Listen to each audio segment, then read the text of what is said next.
Welcome to Fix the World podcast. It's another episode and we're here to discuss and fix something within the world that is a problem. I'm Sam Avery and I'm here with my co-host Katie Tracy. Hi. And thanks for joining us on YouTube.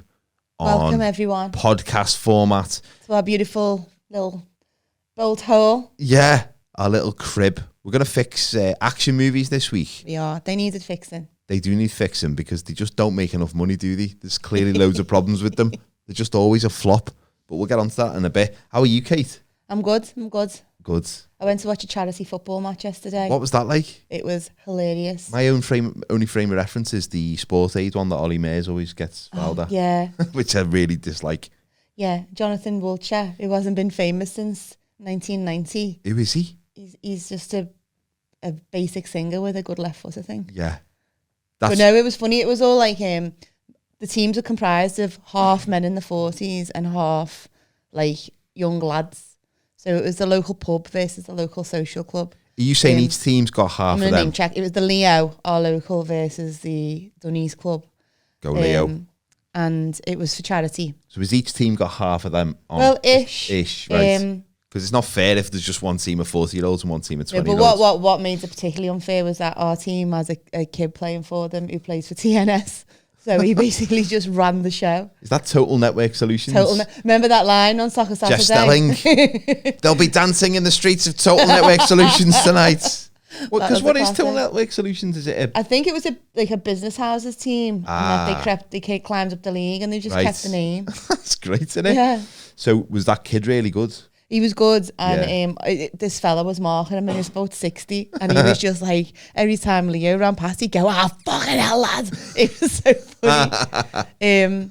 But yeah, it was really good, and then there was cans of Carlin at half time for the teams. Yeah, it was super professional setup. That's what you want, though, innit? It's for charity, innit? The Leo won 7-4, so yeah. Oh, good. It's annoying as a man who played football in my 20s and then my 30s, and I played it a couple of times in my 40s. The drop off is like startling from your fitness because you can't even, when those younger lads go past you can't even foul them anymore. You can't even get near them. You can't even kick the bastards. And they're all slow. And then at the end when we were in the club, they were all fast getting to the buffet. Getting on the ale. Yeah. Yeah, it sounds good though. It was a good fun. laugh. I went to Bristol at the weekend with my wife. Yeah, it was very good. Just for like a. I love the way they talk there. Oh, it's great. It feels like they sound like farmers to us because we're from the north. Yeah. And I know they're not, and that's probably quite offensive. But they've got that kind of like lovely sing-song accent and sound. It doesn't matter what they said to you. They could be insulting you and going, "Oh, you're a fucking knobhead, aren't you?" But really, it sounds gorgeous because it's like Irish. It is like a bit. that. Yeah, there's a bit of Irish about. Yeah, I'm going to take you to court. I am. Yeah, it's just. Nice, isn't it? Nice. Tune in next time for better accents. Yeah, my accents have dropped off as well. I'm sure I could do accents in my 20s, but I can't do them anymore. But I would recommend Bristol to anyone who's thinking of a little, what they call it, a staycation, but it's not really. It's a holiday, innit? You're going away from where you live, so it's a holiday. Yeah. But it was really good. There was loads to do. There was loads of like independent shops, saw a few Banksies. I saw this one bit of graffiti on the wall outside. I think it was like a chip shop. It just said, "Have a wank." And I said to my wife, "Do you think that's a Banksy?" And she was not impressed. It was a Wanksy. It's a Wanksy.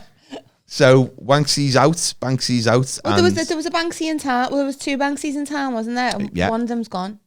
They covered it over, didn't they?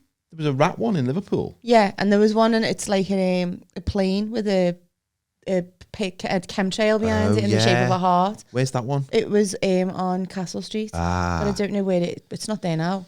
Yeah, they are nice to look at. As someone who knows nothing about art, they are pretty, different. Well, they seem different to me. I mean, I know, but if I go around and draw a knob on a wall, I get arrested.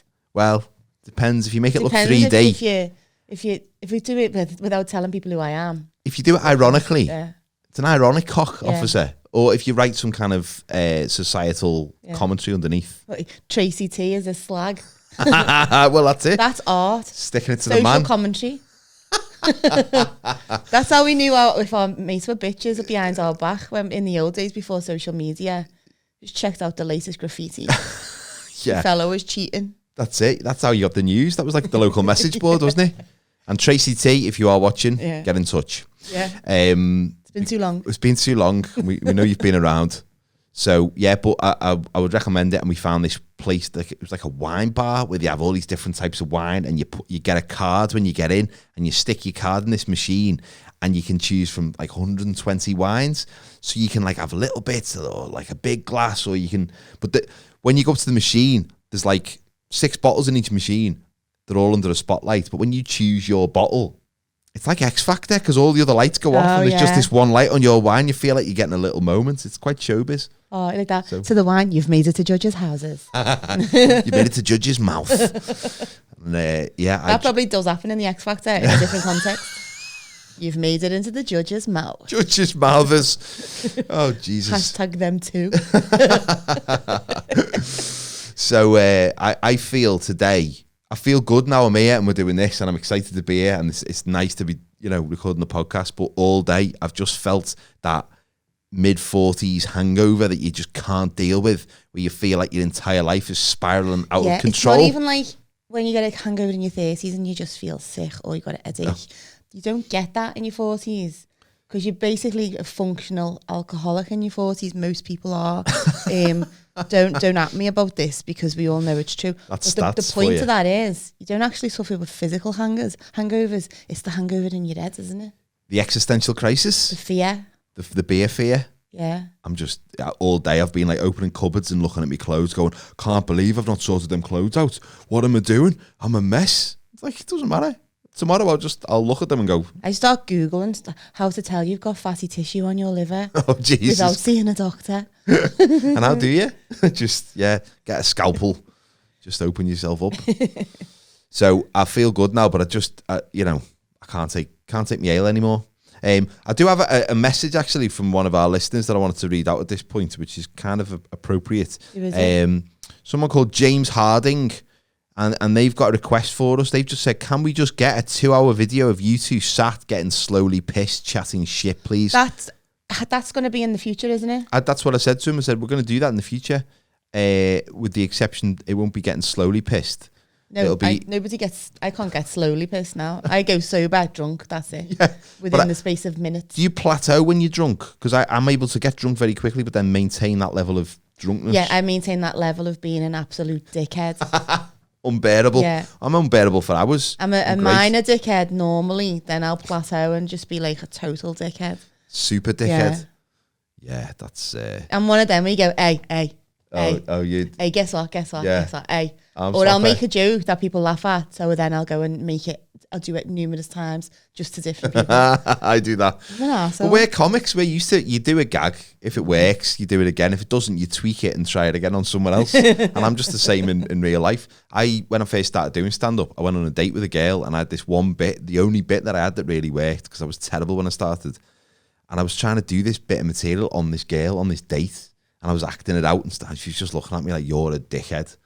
And I feel sorry for her. I feel sorry for everyone. Terrible. I feel sorry for you, having just told you this story, because I feel awkward thinking about it. I just wonder if when I was a single young woman and then I started talking to a lad or whatever, and I went, what you do? And he went, I'm a stand-up. I think I would have just stopped it there, ended it. Yeah. I wouldn't have pursued it further. It's not really an attractive job, is it? I don't think so. And I think the other way round, if a woman is a stand-up and then she's single and meets a lad and he goes, what you do for a living? And she's like, I'm a stand-up. I think that would... Do you think it puts lads off? I think it probably does. I think once you say I'm a stand-up, you're basically saying to that person, I am deeply damaged in many ways and I'm trying to cure this in a I use humour fashion. to deflect all my insecurities. Welcome to my life. I'm going to be hard work for you. Yeah. Because even when I'm in a good mood, I'm going to be doing your head in. What you call a challenge. Yeah, it's a strange thing. I did a gig with a lad once, and he said he met a girl at a gig he was doing, but it was a corporate gig for a company. So he said he really struggled for like 20 minutes and didn't get much. Got chatting to this girl afterwards. They went for a date the following week.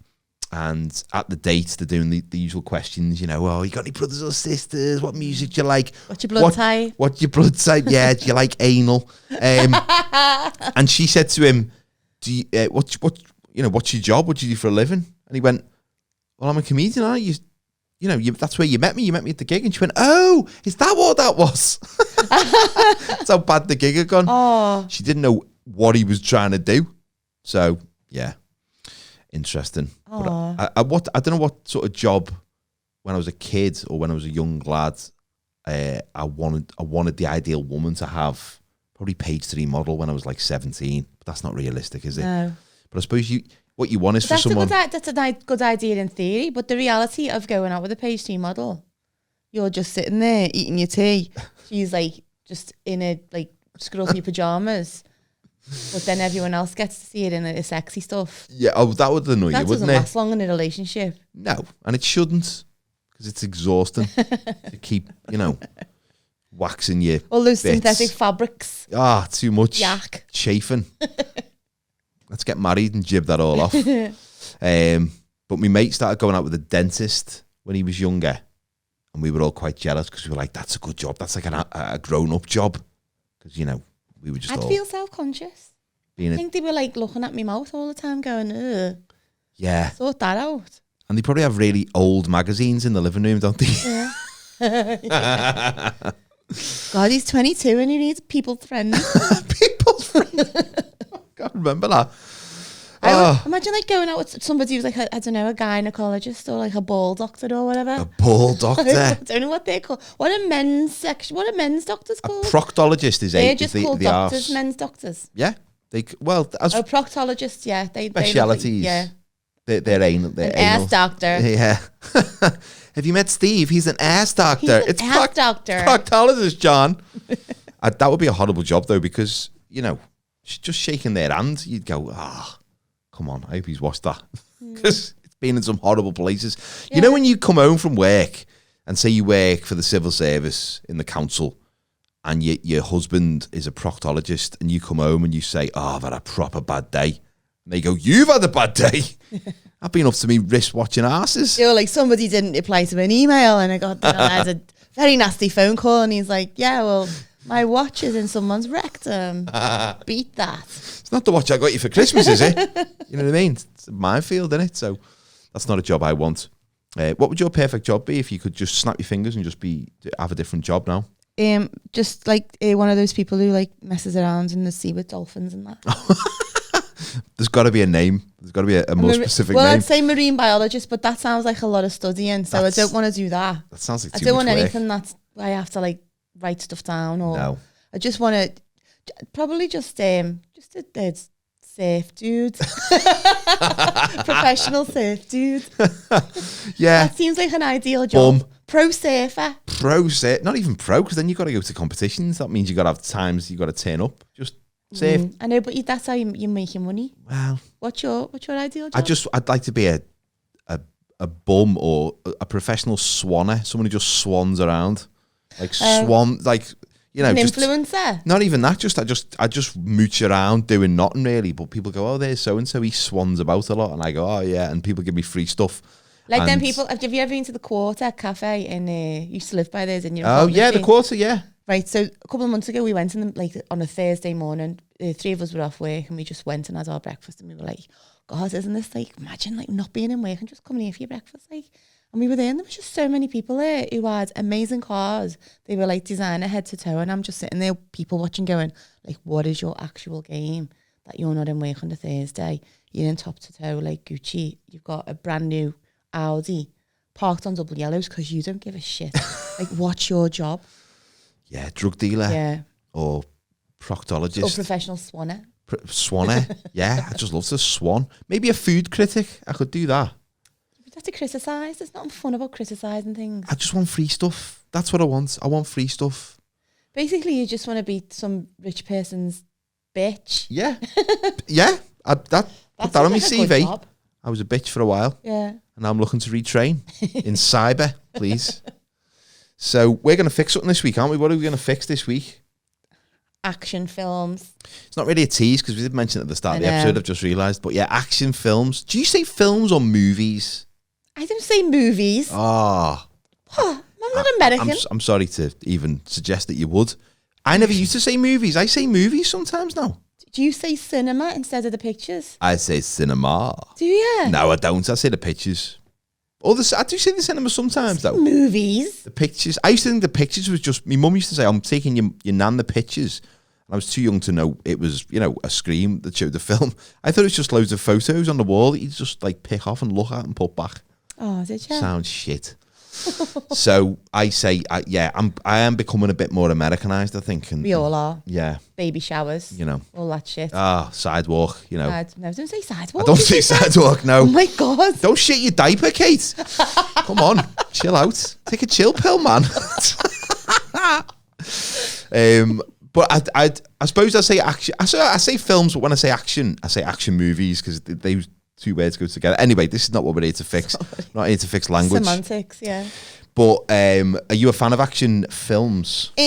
So I'll say yeah. I don't really watch many. I've watched some of the Marvel films, and I recently watched Black Widow, which was fantastic. But I like the old school ones that are really just stupid and terribly acted and unfeasibly stupid, ridiculous plot holes. Are we talking 1980s? 80s and 90s. Yeah. So Stallone, Schwarzenegger. Van Damme as well. He was a big one. Oh, Van Damme. I never really got into that thing, but I remember going to my mates because she had to stay in her mind, a little brother, and he was obsessed with Jean-Paul Van Damme. Jean-Paul Gaultier. Jean-Claude Van Damme. And I'd never seen any Jean-Claude Van Damme films, and they put Bloodsport on. Yeah, and I've seen that one. I was just so fascinated. I was like, how did this man get a career in the movies? The movies? Good on him. But basically, just because he can do the splits between two dining chairs, it does not make you an actor, mate. No, but people like to watch that type of film, don't they? I can't bear, when people hit each other. I can't watch boxing because that sound of someone getting hit in the face. I'd rather watch I wouldn't, but someone getting stabbed is more aesthetically acceptable than someone getting repeatedly punched in the face. What's the sound of a stabbing? Probably sounds pretty vicious, doesn't it? I know. But they know to knives as well. But not promoting knives. No, we're going to do a knife crime episode coming up soon. How we're going to fix knife crime. We're going to bring the Met Police in. Because they needed someone like us to fix that, didn't they? Yeah. Just slap each other, but don't let Kate hear it. Because she hates that sound. Don't like the sound. Puts it off at dinner. But what about the sound in action films then? Because obviously that's bullshit sound and it's not real. It's just pew, pew, pew, pew. Karate chop. Yeah, that's a fun sound. I find that sound quite satisfying because it reminds me of all the games I used to play as a teenager. Where you just finger bashing. I used to play that. What was that called? Street Fighter. Just which character were you in Street Fighter? Eddie Honda. Yeah. Even though his name wasn't Eddie, it was E Honda, but I used to call him Eddie Honda. Who was the Japanese girl? Chun-Li. Yeah, that's who I always picked. She was good. She was really quick. They made a film out of that, didn't they? And Mortal Kombat, which I've not seen. God, they would have only needed one set. They basically only have a fight in the same room. And no story. No. Match number 9. The end. My favourite of all the kind of original action heroes is Stallone, Sylvester Stallone, because, well, I think the first Rocky movie is an amazing film. Whatever, the others get a bit ridiculous and they can be fun for different reasons. I wouldn't see that as an action film. No, Rocky isn't. You're right. Rocky's got a story. He's got a character arc. RoboCop. RoboCop. I love that film. That's an action movie. Yeah. Yeah. I've not seen the remake. What's that? Rambo. But again, the first Rambo movie's got a real What was that called? The first one? First Blood. But it's got a real political message. He's a Vietnam vet. He's come back. He's not being looked after, and he, there's a reason that he does what he does. Didn't the Vietnam veterans not shut up in the 80s though? Every single film they were waffling on about flashbacks to the Viet Cong. The Viet Cong. Well, you want to stop thinking about what it was like to be in the Viet Cong? Leave the Viet Cong and come home. Yeah, Stop going to fight people in jungles. I don't. War's over. A lot of them were drafted, though, weren't they? They just didn't have a choice. But you're right. I mean, it was the the heyday for Vietnam movies, and in fact, I got all my Vietnam War knowledge from Platoon and Full Metal Jacket, all of those ones. Yeah, they never made a feel-good Vietnam film, did they? No, but I do remember on Naked Gun, there was a montage when Frank Drebin and Priscilla Presley go for like a date. Yeah. And it's like, wouldn't it be nice? It's like some Beach Boys song playing, and they're laughing their head off coming out the cinema, the pictures coming out. And it shows that they've just been to watch Platoon, which is one of the most depressing but really brilliant films ever. But they're like that, just like laughing their heads off. I always thought that was funny. But yeah, Stallone, I think Stallone got ridiculous, but perhaps Schwarzenegger was more ridiculous because he cannot act in any way, shape or form. But I think, though, his action films are better than Stallone's. Terminator. Like Terminator. What's the other one that I liked? The Running Man. That's and a good one. And the other one where he's on Mars. What was that? Total Recall. Total Recall. The woman with 3 boobs. That's what all the men remember. That's what all lads remember that. The woman with 3 boobs. And the one in the middle didn't look real. No. Which, it was a shame. But I'm hoping that was the one that wasn't real, because otherwise that girl's a very lopsided she's lady. Just pulling down here. Yeah, she just like ways to the right. I just feel like Sharon Stone stole that entire film. She was brilliant in it. She was great. Yeah. But you're right, his films were really good, like especially the Terminator ones. Twins is a funny one. He did comedy quite well, I suppose. What was the one where he's the nanny? Do you know what? Kindergarten Cop. It really unsettles me when he laughs. And he's got that like weird mouth that's got like no lip. Like, it's all teeth. Yeah. And like, I don't know. He's getting on now, isn't he? He must be in his 70s, yeah. They all are. Because then they all came back together, didn't he, for that other action movie where they were all... the Indispensables or the Dispensables. Yeah, I know, but like Stallone and Schwarzenegger turns up like that, and then Dolph Lundgren strolls in looking $1 million. He still looks amazing. Yeah. I'd be fuming if I was there. Yeah, just coming to show you all Don't up. Invite him. Don't invite. Was he Drago? Are they all in a WhatsApp group saying, is Dolph coming? Yeah. Dolph's like, I'm in the group. Not bad. Stop slagging me off. Yeah. Was he Drago in Rocky 4? I think he was. Yeah, I think he was. Oh, let me tell you a story about Drago, right? So I used to go out with this lad, and we all worked in town, and this night I was out with him, and he went, all my mates from work, I was in this bar, we'll go meet him. I went, okay. And he went, Drago's over there. And I went, all right, okay. Which one is he for this one? I went, all right, Drago. And he's going, and I went, what? He went, he doesn't know we call him Drago. But it's because he had like this like buzz cut. Yeah. And the lads was like, why did she just call me Drago? And they were like, I don't know, why did you just call him Drago? I was like, oh my God. Don't worry about it. She's got a speech impediment. She calls everyone Drago. So you found the plot holes in action films, didn't you? Well, I found it's all the cliches in it from those. Cliches. I love the cliches. Because the cliches are great. Spot them coming. The cliches make action films what they are, and I think if you're going to enjoy an action movie, you can't go in with a critical eye, can you? No. You can't go, well, that would never happen. My favourite cliche about those films is that no matter how much imminent danger you're in, no matter whether you're spaceship like hurtling towards Earth, or whether like someone's like about to explode the building that you're in, there is always time for a romantic interlude. Yeah, as there should be. Always time for a little neck or a little bit of sex. Yeah. No matter how much danger you're in. I'll be honest, if I was trying to have sex and there was an asteroid about 3 miles away about to hit us, I would not be able to perform. Let me just put that out there. Off-putting, wouldn't it? It would be very off-putting. I'd be worried about, my safety and the humanity's future. I've got some calls to make after this. Can you get on with it, please? So here's some cliches I found. So flicking a cigarette into gasoline to cause a massive explosion. Yeah, that's a good one. But it's not gasoline around here, is it? It's petrol. Petrol, because we're not Americans. Keep saying it. This is a good one. You know when someone, like a new character comes into the scene and just kicks ass, but they've got like a motorbike helmet on. They kick ass, they elbow someone, they do a big kick, and everyone's like, oh, who's this guy? They take the helmets off and it's a woman. Yeah, it's a woman. Oh my God, she's badass. Have you ever put a helmet on? I would like to bang her. Only doing like quad biking. Yeah, I would not be able to fight properly with a helmet on my head. Barely tie my laces. You can't even turn your head. No. You like the Stig, just knocking into people. But that's always a good thing, isn't it? When you just get like, oh my God, who's that guy? That's a woman. This is a good one. Cauterizing your own wound with gunpowder or similar. Or vodka. Vodka. Yeah. Or just tying a tourniquet. Yeah, because that'll stop you from bleeding to death. Yeah, that'll do. Just a bit of, Well, I was saying to you, I watched the end of Die Hard the other night, and the amount of injuries he gets, he's basically just leaking blood from every part of his body. and still manage. He's sweating, pissing sweat off his whole entire body because he's trying to protect this building from being exploded and trying to protect his wife.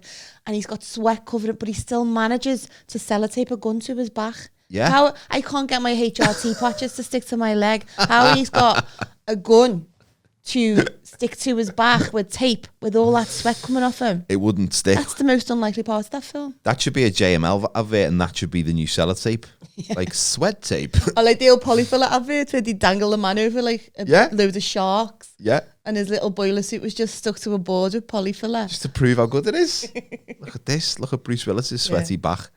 I heard that 2 castings that never happened that would have made the movies very different. One was Die Hard. Apparently that film was originally written with the lead character going to be Frank Sinatra, which, wow. I mean, he must have been as old as the hills then. As old as, you know.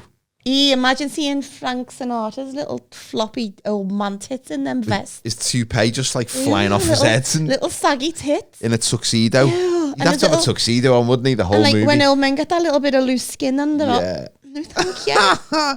Yeah, say what you like about Mel Gibson, but Bruce Willis, sorry. He looks good in the vest, doesn't he? Not many men do. Not many men do, but he did it. I'm sure he does now, but you know. My granddad spent the best part of the 80s and early 90s just in like smart slacks and a vest. And braces. Yeah, like my legs are going to be very... Like bust a blood vessel. Yeah, like less Bruce Willis, more Ramsey Nesbitt. What was the other casting that didn't happen? The other casting that didn't happen was Terminator. Instead of Arnold Schwarzenegger, it was going to be O.J. Simpson. And apparently... That's life imitating art right there, isn't it? I know James Cameron said, we can't cast O.J. because he's just not badass enough. He looks like he might murder somebody someday. Yeah, he might just... Oh my God, imagine. He would have been a good villain for like the 3rd film. He could have just come after Sarah Connor, couldn't he? And a new husband or something. Yeah, in a Jeep. In a Jeep with his lawyer and a big glove that doesn't fit him. Here's another cliche. We've got leaping, walking and punching through glass. And then obviously the quippy one-liners. They're the best ones, aren't they? The little one-liners. I think you need a cheesy one-liner, don't you? Yeah. You know, like if they tie someone in rope, throw them out of the window and leave them dangling, they have to lean over and go, don't be hanging around too long or something. And I think the worse the line is, the better that moment is for me. I enjoy that. That line in Die Hard, yippee-ki-yay. Stupid, isn't it? Oh, it's stupid, but it's... Nobody says that in like general conversation. No. Although, maybe they will. I mean, maybe I could bring it back. Last time I won a Chase the Ace, I didn't run around going, yippee-ki-yay, motherfucker. Yippee-ki-yay, motherfucker. It is a nice phrase, though. Has there been many action movies with female leads? Well, Terminator. Oh, Terminator, yeah. Sarah Connor, that was ultimate in the badass. Early 80s. She was hench, wasn't she? I know. Yeah. And then I'm sure, what was the one with Bridget Nielsen? She was like some kind of warrior person. Yes. I can't think of it. And Arnold Schwarzenegger was in that film. It was one of his first films. Yeah, she was in I'm one. really good at remembering stuff, aren't I? Sorry, everyone. Barry Norman, if you're watching, if you're still alive, give us a call, mate. And then there was Tomb Raider, wasn't there? That was a big one, but I don't know. I never watched that. I never saw that either. No, it seems stupid. Anything that's a film of a computer game, I can't be asked for it, to be honest with you. Yeah, the certain computer game, like they should have made a movie out of Make a film out of Chucky Egg too. Let's see how that goes. I used to love that. Or Lemmings. Loads of lemmings just running into like a big drill. If Rayman was real. But I suppose like the heyday of the action movie was, I mean, although it was in the 80s, like the last 10 years has seen all those Marvel movies just become massive box office hits. Are they action movies? I would argue there's a bit more to it than just the action. What else is there to it? Well, the story. Like you know what though? They're like, you have the superhero and then they have the action movies with them, and then they get their own film, then they get an action film, then they get their origin story film. Yeah. Like what's next conception of the action hero? Yeah. Where does it start? I'm sure that's been made already. Yeah, action hero porn. Action hero conception. Yeah. I'm going to put Captain America into you, baby. Is that your name for your day? Yeah, that's my little pet name. But The Blob would be a better one. I mean, you could have Ant-Man. Ant-Man. Yes, right. There we go. My wife will watch this one bit just to go, that was brilliant. Thanks, Kate. I'm just thinking, like, because when I watch like action movies, especially if it's a franchise, and there's like their whole life that you see is just constant peril, isn't it? Because that's what the story. Don't they ever just chill out? And part of me wants to see, you got Die Hard 1, 2, 3. Can we have a Die Hard 2.5 where John McClane? John McClane. I was going to say John McClane. Just like on his holidays and he's just going to Benidorm. Well, it's like them taking films. Like by the third one, Liam Neeson's like his daughter's on holiday.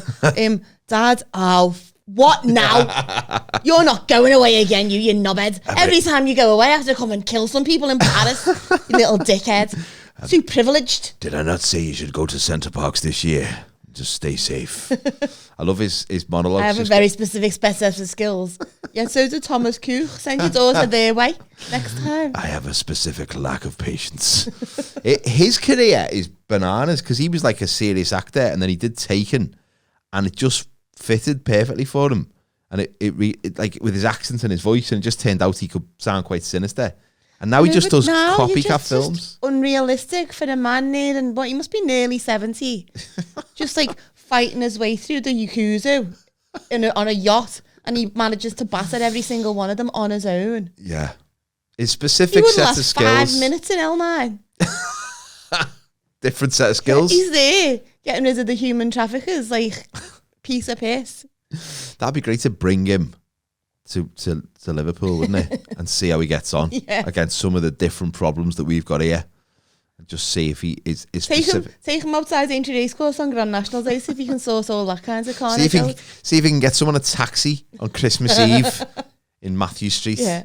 I have a very specific set of skills. Go and get me a cab, because he's going to be sick, all right? And I'm not paying a foul charge. So see how you get on. But yeah, I think with a lot of these, the franchise, I mean, at what point does the franchise get ridiculous? Because the first one is often... Fast and Furious, like, was it on 9 now? I have not seen any of those films. No, have you seen any? Never. So perhaps we're not in the right position to comment, but by all accounts, they seem to stay consistent with the quality. But some of them, like... But wasn't like Helen Mirren or Judi Dench or something in the last one? I think so. They get big names all the time, like The Rock's in them. They've got big money. Yeah. They do really well in Asia, I think, as well. A lot of those films. Just driving cars though, like racing in the streets. I don't even know what the premise is. Dangerous. Just is it? Do they What's nick the cars? origin story where they all did the driving test in a Ford Focus? Fast and Fury, the prequel theory test. The Broadway double roundabout.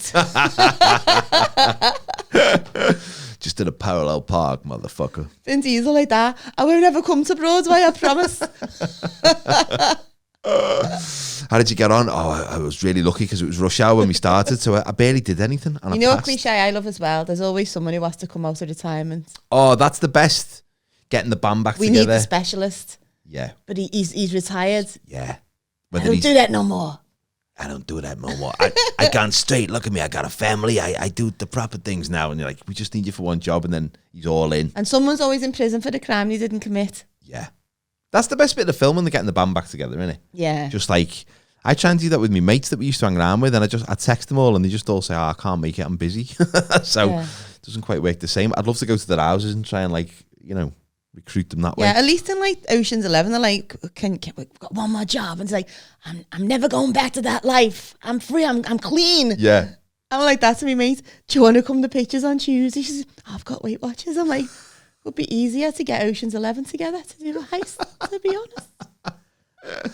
Yeah, to get a band of skilled criminals back together will be easier than, getting me mates around for a pint. I know. Because that's the point in my life. That would be a good action film. It'd certainly be a good... Well, they sort of did that with Shaun of the Dead, didn't they? A little bit, yeah. It's saying like a normal life. But that's a really funny film, that. Yeah, it is. It's a really funny film, yeah, because there's so many tropes you can just take the piss out of. And would you say Titanic was an action film? There's a lot of action in it. I've never seen Titanic. Have you never seen it? I don't like that kind of... I know what's going to happen in the end. Yeah, it's more to do with it's more to do with the love story, isn't it, really? They base it on the love story. There's a great action bit. When the boat starts going down, it's horrific, but that's quite entertaining. There's a bit where a guy falls and like hits his head, and everyone talked about that bit. See the guy hit his head? Yeah, that's not really what the film was based on, but not my cup of tea. They should make a sequel to Titanic.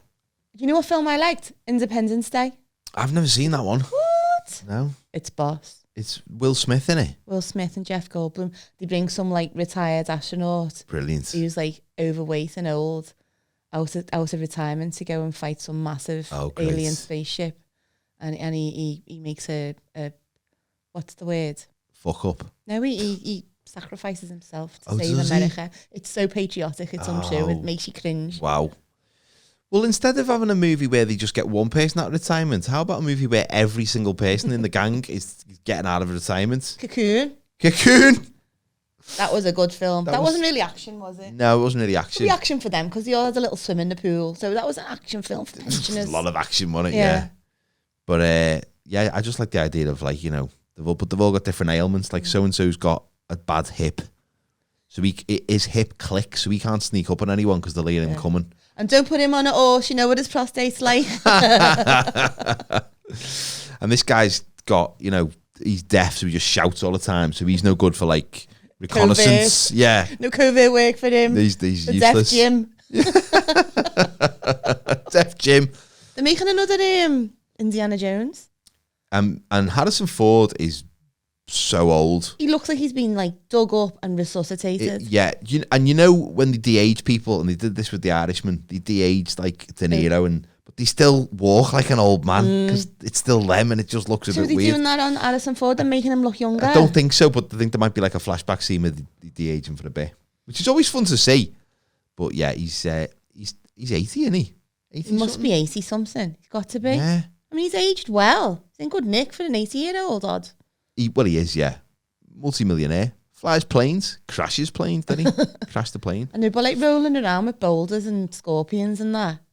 Maybe it'll just be relaxing now. Instead of finding a crystal, he's just got to find the remote control for the telly. But first, he's got to find his glasses that are on his head. Yeah. And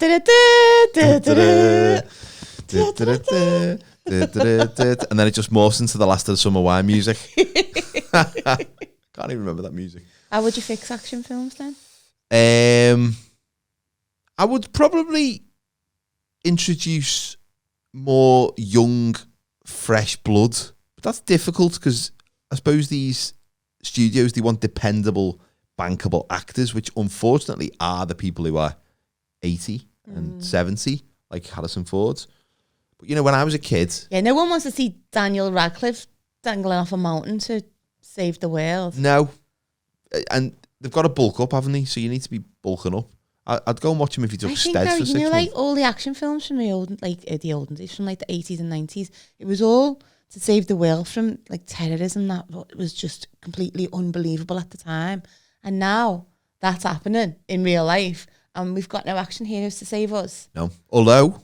we had one in Liverpool the other day. Oh, the taxi driver who locked the doors. Let's not get too heavy, but he's a hero. That's been spiced up. Ah, well. But at least how he got out that car, I do not know. Yeah. But that's a good action hero moment. But you're right in that the threat in these action movies 20 years ago was terrorism.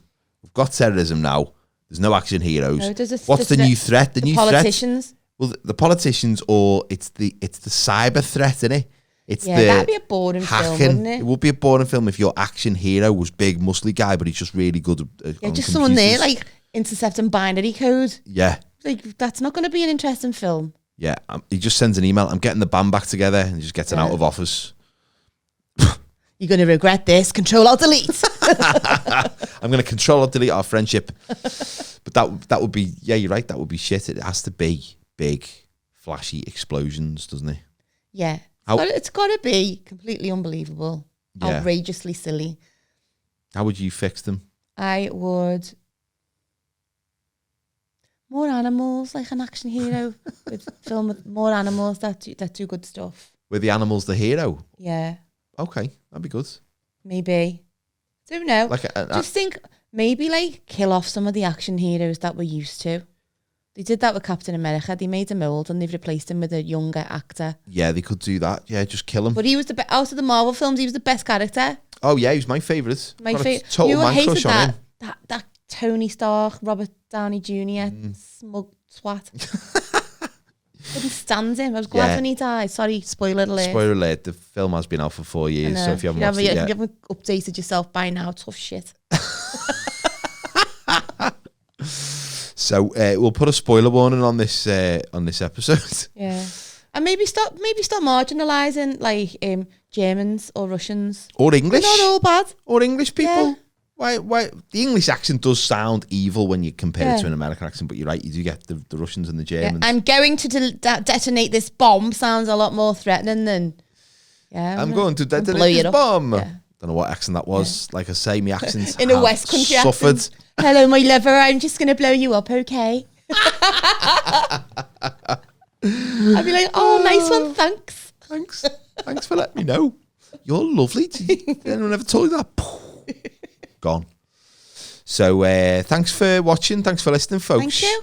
We're going to be fixing something else next week. So you can support the podcast by liking us on social media. We're on all social medias. And if you listen to this on Apple Podcasts, give us a little review, 5-star review. Just write something nice. That'd be great. If you're watching this on YouTube, like the video, share the video, comment on the video. It'll only take you a couple of seconds. Pimp us out. Don't be tight. We would appreciate it, wouldn't we? Just a little fluff. That's all we want. Just a little fluff, little tickle. A little tickle on the balls for us, please. Thank you. Cup them and we'll cough. And then... oh my God, that's a brilliant catchphrase. Cup them, we'll cough. I've wanted a catchphrase. Maybe that's it. Maybe I've got one. We've got our catchphrase sorted. Cup and we'll cough. It only took 27 episodes. We need to change the name of the podcast to Cup and We'll Cough. Possibly. There probably is already a podcast. Probably, yeah. Anyway. Probably a category on Pornhub. Right. Let's finish this so I can check. Yeah. If you've got anything you want us to fix, let us know. On fixtheworld999@gmail.com. And why is there a 999, Kate? Because we're basic bitches. Yes. And we are an emergency service for you. So thank you very much for watching and we'll see you next week. Bye.